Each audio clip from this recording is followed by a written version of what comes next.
Bonjour à tous, bienvenue pour la quotidienne du 8 juin. Au sommaire aujourd'hui en actu, on vous parle de cyberharcèlement en compagnie de Marius Tisserance. L'activiste queer et conseiller communal a déposé une plainte. Il témoigne en plateau. En sport, on vous parlera de la 83e édition du Bol d'Or de Mirabeau. On partira sur le lac avec un ancien municipal que vous connaissez certainement, Maurice Gué. De son côté, Alexandre, lui, nous emmène à Gland en musique. Qu'est-ce que tu fais? Où es-tu?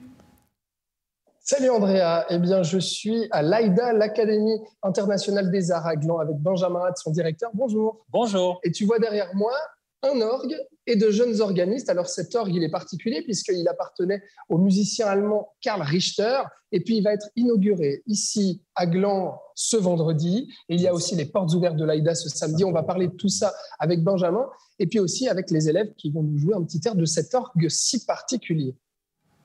À tout à l'heure, Alexandre, merci.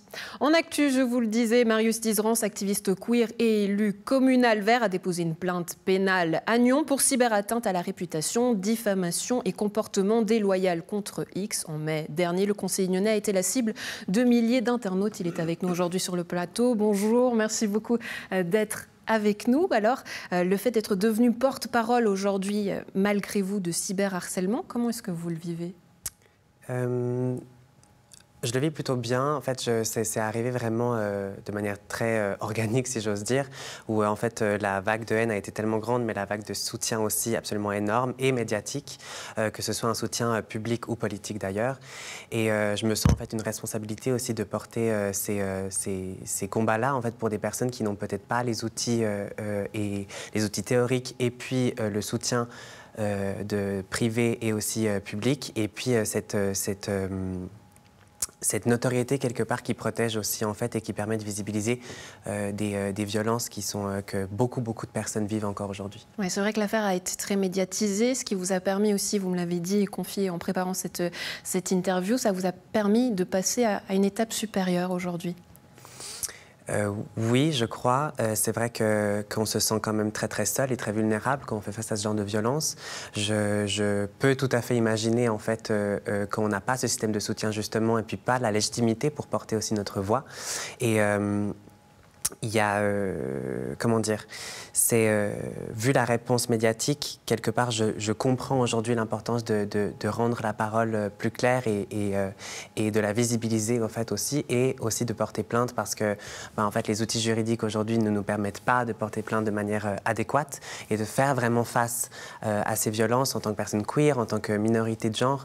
Et donc, il y a vraiment une importance aujourd'hui à changer ces outils juridiques. Est-ce que justement, au moment de déposer plainte, j'imagine que ça n'a pas été facile, enfin vous allez nous le dire, mais qu'est-ce qui s'est passé du fait d'être une personnalité publique? Est-ce que ça a facilité les choses selon vous? Ça a peut-être facilité les choses dans le rapport avec la police, peut-être. En tout cas, en étant élu communal et travaillant à la PNR, c'est vrai que c'est peut-être plus simple parce qu'il voit exactement qui je suis. Donc peut-être qu'il y a une approche aussi qui se fait de manière plus douce. Et moi, mon rapport à la police et les fois où j'ai porté plainte ou des mains courantes ont été toujours très bien accueillis et ça s'est très bien passé. Par contre, en fait, j'ai vraiment fait face directement aux manquements et aux lacunes du système juridique et même avec la loi 261 bis sur les violences homophobes, j'ai remarqué qu'elles étaient pas poursuivi de la bonne manière aussi avec le cyberharcèlement. Et donc, c'est très compliqué d'utiliser ces outils-là. Ouais. Donc, j'entends que ce n'est pas la première fois que vous portez plainte pour ce genre de situation. C'est la première fois que je porte plainte. Par contre, des mains courantes et que je dois aller à la police, non, c'est pas la première fois. Ouais. Alors, on va revenir sur les faits, justement. À ce soir du dimanche soir, vous avez été harcelé par 4000 personnes. Qu'est-ce qui s'est passé concrètement ? J'avais ignoré les premiers messages pendant le week-end parce que je me suis dit que c'était des faits isolés en fait et des commentaires isolés.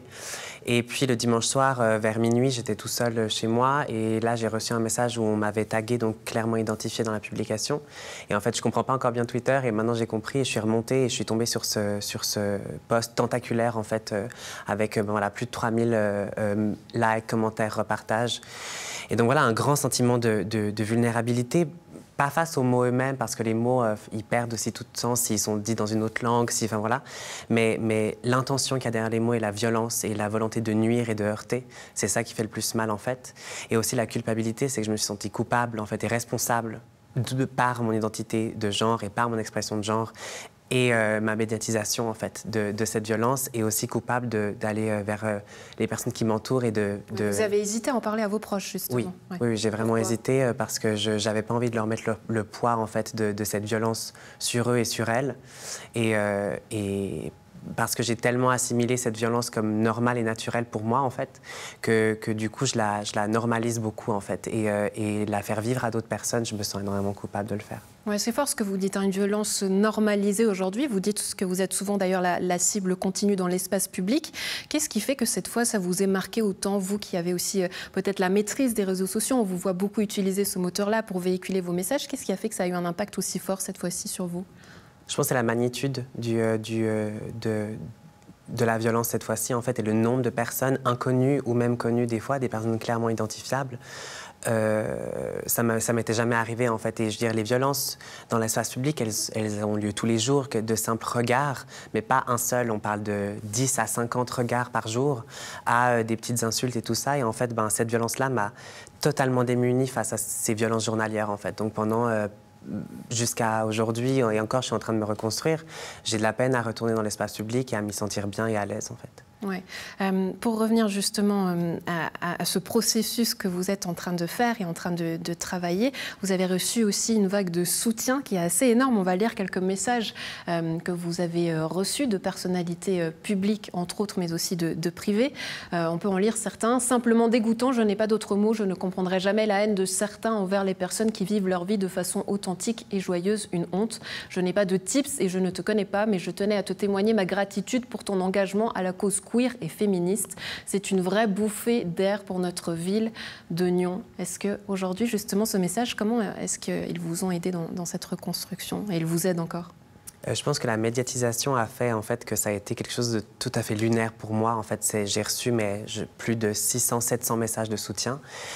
Et j'ai vraiment compris en fait qu'il y avait plus de gens qui me soutenaient et qui m'aimaient que le reste. Et puis ça me permet aussi de me reconstruire moi, de renforcer mes barrières, d'avoir non seulement un soutien de personnes que je ne connais pas, qui semblent me connaître, mais aussi un soutien de personnes proches, de personnes politiques.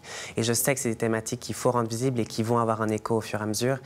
Et en fait, ma foi, si je dois montrer ma lassitude, ma tristesse et montrer une part de vulnérabilité, cette fois moins contrôlée que d'habitude, pour réveiller autour de ces questions, et je le fais.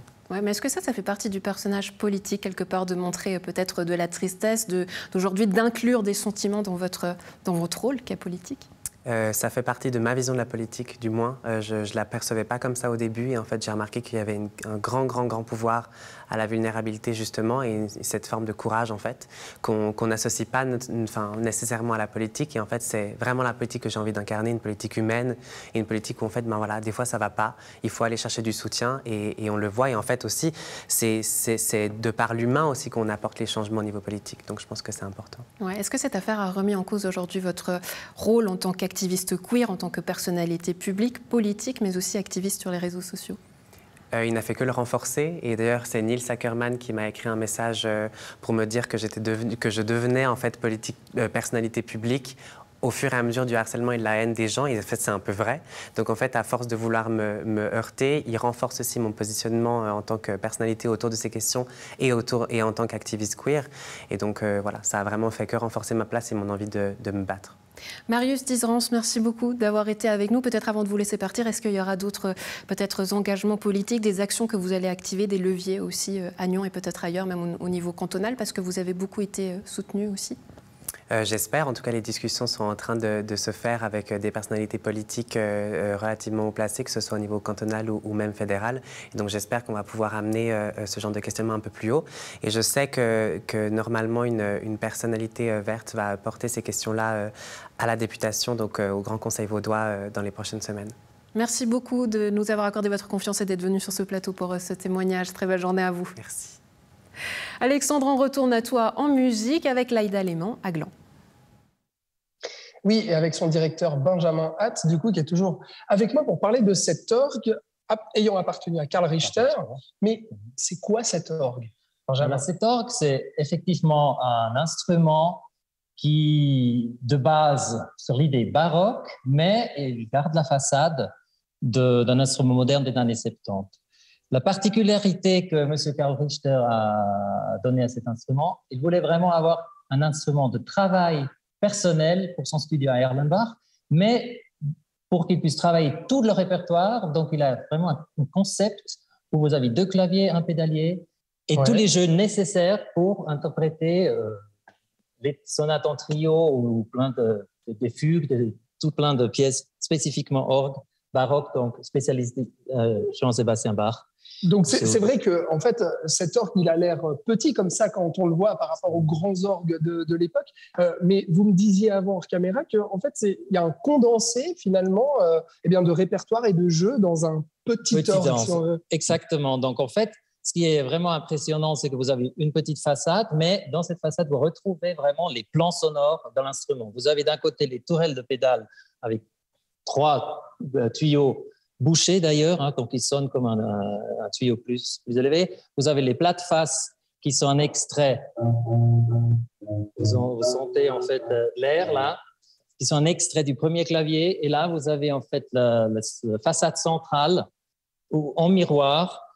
Dans un orgue normal de travail ou simple de travail, en fait, vous aurez des touches du grave à l'aigu, vous aurez des tuyaux dans le même sens, du grave à l'aigu. Mais ici, on a vraiment la possibilité de voir que c'est véritablement l'instrument et vous avez un deuxième plan sonore derrière.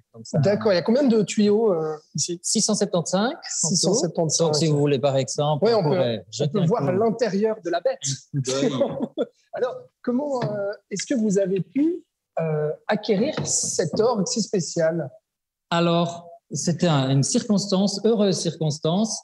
Nous avons des connaissances, par exemple, le professeur Marcello Giannini à la Haute École de Genève, aussi Umberto Salvagnin, qui est mon collègue, qui a lui-même étudié l'orgue avec François Delors au Conservatoire supérieur de Genève.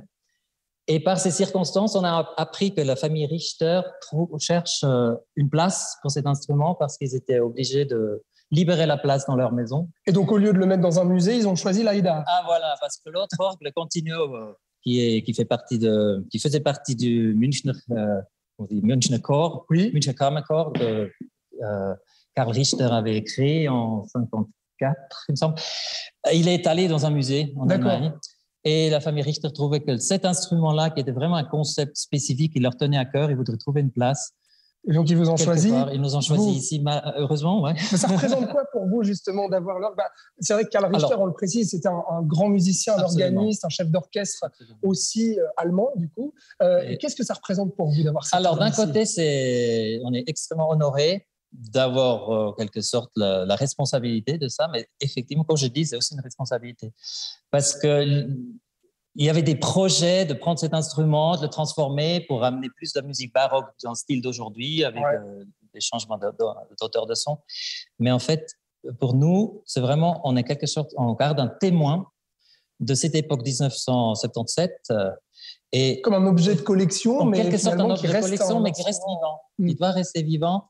Et surtout, pour moi, c'est vraiment... Donc, comme j'ai dit, je vous avais dit, j'étais première formation facteur d'orgue. Et en fait, c'est vraiment un Gesamtkunstwerk. Je ne sais pas si ça vous dit quelque chose, mais en fait, c'est quelque chose unique dans un ensemble global. Donc, il y a aussi bien le son, aussi bien la technique, aussi bien la facture, la manufacture de l'époque qui est d'une extrême belle qualité, parce qu'il y a des orgues de cette époque qui sont... C'est-à-dire, vous ne pouvez pas les transporter parce que ça tombe en miettes, si vous voulez. Justement, on va en parler de ça, mais juste dites-moi, qui c'est qui peut jouer aujourd'hui sur cet orgue à l'Aïda ? Alors, nous avons une classe de 7 élèves. D'ailleurs, grâce à cet instrument, on a un élève qui a commencé très tôt sans cet instrument, que nous pouvons peut-être vous présenter tout à l'heure, Anastasia, qui joue depuis maintenant 6 ans, il me semble.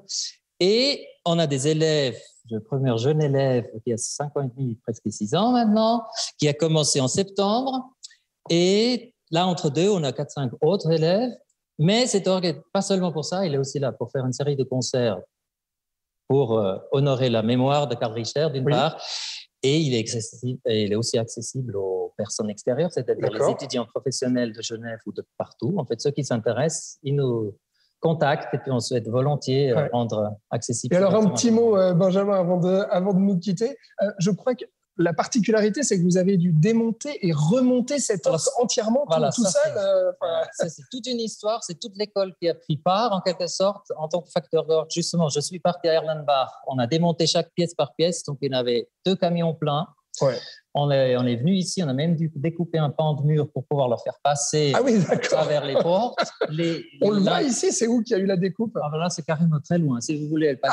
D'accord, c'est très loin. Là, il y a une porte ouverte, mais c'est de l'autre côté. Ah d'accord, vous avez dû carrément découper un mur pour faire rentrer là. Comme quoi, il y a vraiment la volonté. Et puis après, toutes les pièces sont vraiment individuelles. Tous les tuyaux ont été nettoyés, donc vous avez vu toute la salle, donc vous n'avez pas vu, mais en fait, sur les photos, et toutes les tuyaux sont étalés dans la salle. Et tout a été nettoyé avec la plume. Avec des plumes, voilà.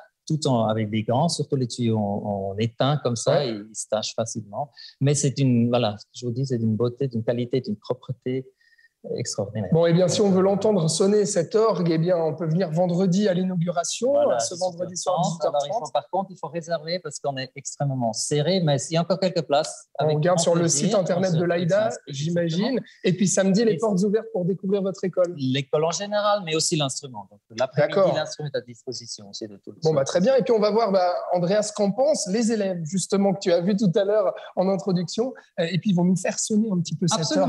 Avec plaisir. Merci Benjamin. Merci. Très bonne journée et puis à tout à l'heure, André. À tout à l'heure, Alexandre, pour un petit peu de musique. Donc, on passe au sport entre deux. Le Boulder Mirabeau est de retour. La plus importante régate au monde est à quelques heures du grand coup de canon de départ de la 83e édition déjà, qui aura lieu du 10 au 12 juin. Je vous propose de plonger dans l'ambiance tout de suite avec quelques images.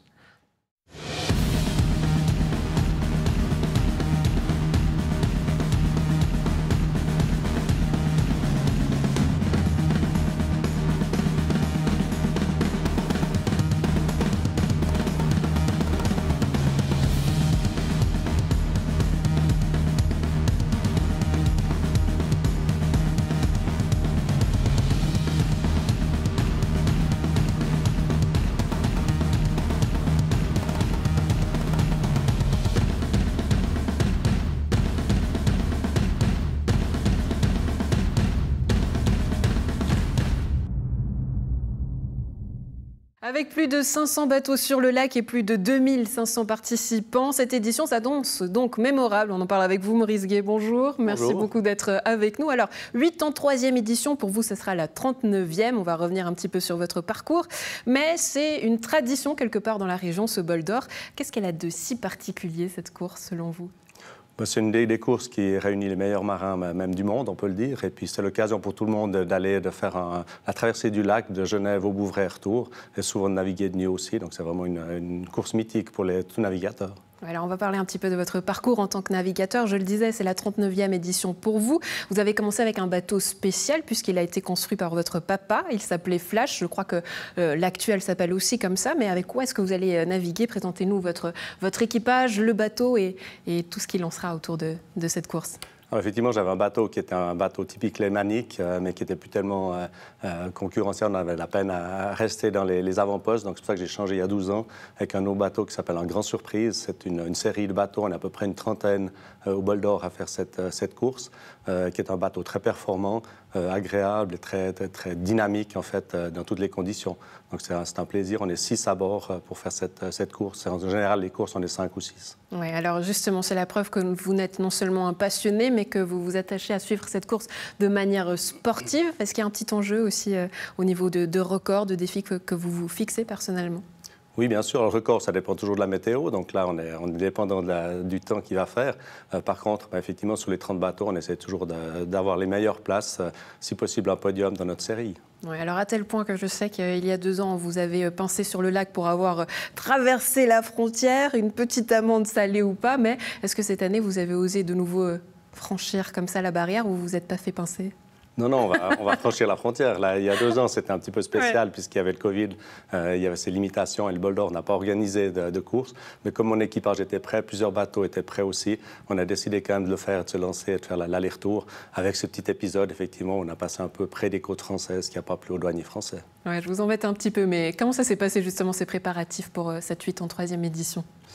Alors, on prépare le bateau pendant tout l'hiver. Ensuite, une fois qu'il est à l'eau en début de saison, on fait quelques régates déjà pour tester le bateau, pour finir les derniers réglages du bateau. L'équipage aussi, parce qu'il faut reprendre aussi après quasiment 3-4 mois de pause.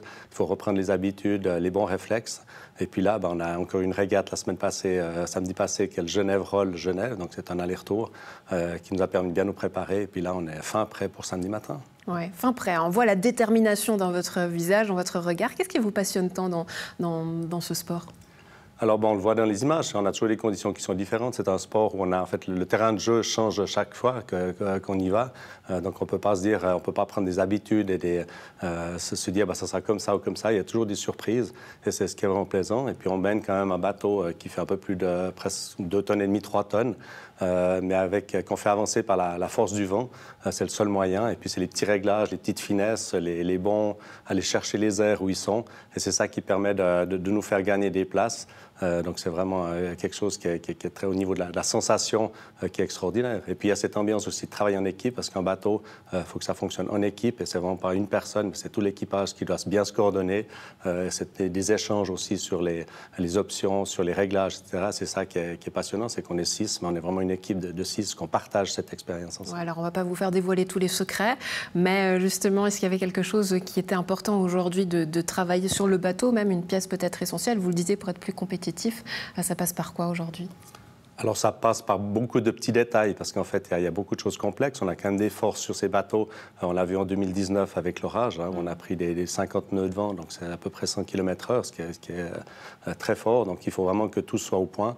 Et puis après, c'est vraiment les voiles, où là, il faut qu'on soit dans des réglages, et puis la forme de la voile, et puis les réglages qui doivent être très précis pour faire avancer le bateau au maximum. Puis après, c'est tout le travail de la barre aussi pour amener le bateau, garder la vitesse, puisqu'on n'a pas de moteur, en fait. Le moteur, c'est le vent. Et on peut très vite diminuer la vitesse ou augmenter la vitesse suivant le toucher, ce qu'on appelle le toucher de barre qu'on peut avoir. Ouais. L'année dernière, je crois que vous étiez arrivé dans les centièmes, c'est ça? 101? Oui. 101e position, ouais, c'est ça, juste. Donc cette année, qu'est-ce qu'on vise? Alors, on vise toujours, c'est toujours plus difficile parce qu'il y a beaucoup maintenant de multicoques qui vont très vite. Donc, c'est vrai qu'avec les années, on a plutôt tendance à reculer dans le classement en réel, puisque c'est des bateaux qu'on peut de toute façon pas concurrencer. Là, on espère quand même descendre en dessous des 80. Si on est dans les 60, c'est bien. Mais c'est surtout dans notre série où là, j'espère viser un podium. On verra ce que ça donne. Ouais. Chaque année est différente. Et puis, les options peuvent coûter très cher. Il suffit une fois de tirer un bord, de se déplacer sur l'eau du mauvais côté, où à un moment donné, on dit tiens, ça marche bien, ça fonctionne. Et puis, tout d'un coup, il y a un trou d'air et puis les concurrents nous voient devant et ils passent de l'autre côté parce qu'ils ne font pas la même erreur. Donc, c'est toujours le plaisir et la chance aussi, un petit peu de chance dans ces régates-là. Ouais, il en faut aussi que le vent soit avec vous. Justement, est-ce qu'on peut, pour vous soutenir, pour qu'on soit tous avec vous, en penser le nom de l'équipe? Est-ce qu'il y en a un? Alors, c'est le Flash, le bateau s'appelle le Flash. Avec le bateau Flash. Voilà, à retrouver donc sur le Léman à partir du 10 jusqu'au 12 juin. Maurice Gué, merci beaucoup d'avoir été avec nous. Excellente journée à vous. Merci. Bon vent. Merci. Alexandre, on retourne à toi. Et puis, pour qu'on puisse profiter justement et terminer cette émission en musique. Oui, et avec les jeunes élèves, les jeunes organistes de l'AIDA, du coup, on a Anastasia là-bas, et puis on a Marc ici, et puis on a le public là-bas. On a les parents qui sont venus aussi et les professeurs. Alors Marc, toi, tu as quel âge? 6 ans. Tu as 6 ans? Ah, c'est moi qui suis en train d'appuyer sur les pédales, Andrea, pardon. Marc, tu as 6 ans, et puis ça fait combien de temps que tu fais de l'orgue? 9 mois, je crois. 9 mois? Et pourquoi tu as eu envie de faire de l'orgue? Parce que au cours de musique, avec mon copain James, on faisait des jeux avec des cartes. On devait écouter et dedans, il y avait l'orgue. Et c'est le son qui m'a plu et qui m'a donné à faire de l'orgue. D'accord. Et toi, Anastasia, tu as quel âge? Eh bien, j'ai 12 ans et demi. Et puis, ça fait combien de temps que tu fais de l'orgue? 6 ans. Ouais. Et c'est quoi qui t'a donné envie d'en faire? Eh bien, quand on a découvert l'orgue, donc quand j'avais 6 ans et demi, en fait, ce qui m'a plu dans l'orgue, c'est qu'il y avait 2 claviers. C'était vraiment pas la même chose que le piano, mais aussi qu'on pouvait très bien accoupler, comme ici en bas, et aussi on pouvait combiner les jeux, c'est-à-dire qu'on pouvait changer de son. D'accord. Après, voilà. Et ça t'a plu, quoi. Alors maintenant, tu continues. Il a quoi de spécial, cet orgue Karl Richter? Je trouve qu'il a un son très différent des autres orgues que j'ai vus. Par exemple, j'ai déjà vu celui de Sainte-Thérèse, Saint-Georges, celui de Vic et de Benin, et de Gland aussi. Ah bon, d'accord. Ah oui, L'ancien tu et testais le tous les nouveau. orgues de la région, en fait. L'ancien et le nouveau de Gland. Ok. Et celui-là, du coup, c'est quoi qui le rend spécial? Bah, le son. Ah, c'est quand même le son son. qui est le son spécial. D'accord. Mais tu dirais qu'il est comment, le son? Je sais pas. C'est dur à décrire. Intéressant. Mais on peut dire qu'il est intéressant. Ouais. Il est motivant. Voilà, motivant. motivant. Voilà. Ah bah, alors, on va vous entendre. Marc, tu es d'accord de me faire un petit son à l'orgue? Attends, je vais me tourner pour pouvoir bien te filmer. Alors, vas-y, joue-moi un petit quelque chose, Marc. Quand tu veux. Vas-y, on te regarde, hein, vas-y.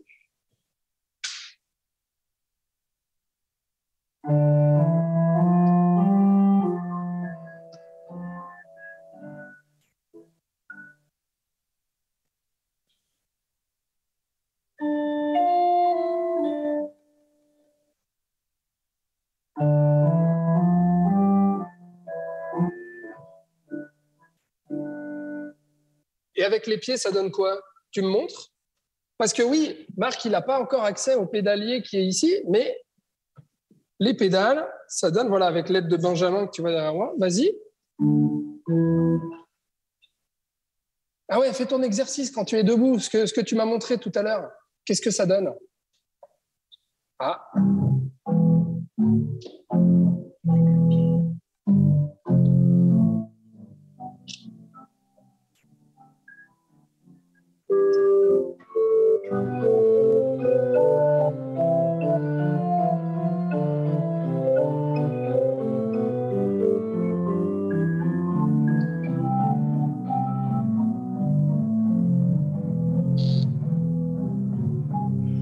Merci, bravo Marc, voilà qui a 6 ans. Et Anastasia, tu vas nous jouer un petit air aussi. Qu'est-ce que tu vas nous jouer d'ailleurs? Eh bien, je vais jouer la prélude de Bach.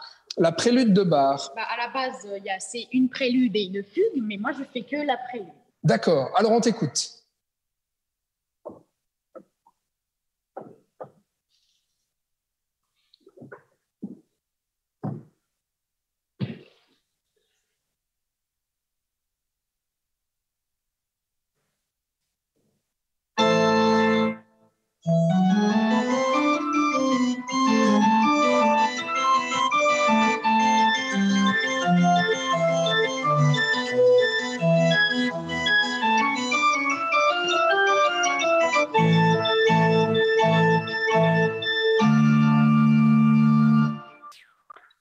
Merci beaucoup, merci et bravo. Et puis un grand merci à Laïda, à Benjamin, forcément de nous avoir montré cet orgue Karl Richter. Et merci à Marc et merci à Anastasia pour nous avoir fait sonner l'orgue Karl Richter. Merci beaucoup. Bonne journée, Andrea, et puis à demain. J'applaudis pour toi, Alexandre, parce que tu as les mains occupées, je sais. Donc voilà, bravo à ces 2 élèves de l'Aïda Léman. Merci beaucoup à la maison d'avoir été avec nous. Bonne suite de programme. À demain.